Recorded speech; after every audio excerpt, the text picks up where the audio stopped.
Hi, and thanks for logging on to the Daily DVAR halacha. And here's a brand new halacha for you. It's for Monday, 23rd day of June. Here we go. Today, part 4, final part of what to do when your cell phone is found to be on your bed on Friday night, and it's Shabbos and it's muktzah, and you're not supposed to be moving it. Quickly to recap, we already discussed that a phone might be in the category of the severe category of muktzah because it's valuable and fragile.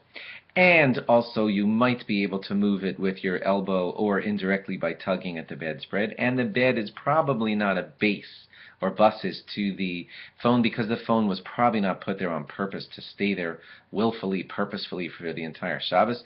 And these were things leaning toward leniency of indirectly moving it off of the bed. One more to help here to clinch it that there is room to be lenient. So I would still suggest you talk to a rabbi if possible before you go ahead and do this, but there's room to be lenient. And the one more room for leniency is that items like cell phones, according to some, are not necessarily placed in the strictest category of muktzah. It's true that they have no Shabbos purpose, but not everyone for sure says that items like that are in the severest form of muktzah that can't be moved for the need of their place. We don't usually rely on that, and we usually consider items that have no Shabbos use to be not movable at all, but some rabbis allowed them to be moved when you need their place, like here where you need the bed. So in extenuating circumstances, we rely on those rabbis. And we say that an item like a cell phone may be moved if you need the place where the cell phone is.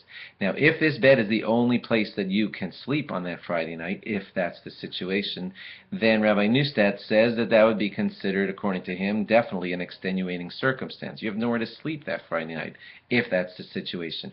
If that were the situation, then you would have that leniency allowed to you, which is, I'm going to rely on the rabbis that say that something like a cell phone is not in the most severe category of muktzah, and therefore I could move it if I need the place, because I'm in an extenuating circumstance. Please understand clearly what I'm saying. Extenuating circumstance doesn't always mean that we just poof, do away with muktzah laws, but there are rabbis who say that things in the category of have no Shabbos use can be moved. Some rabbis say that they can be moved when you need their place, and we are willing to rely on those rabbis when in an extenuating circumstance. Just want to be extra clear about that.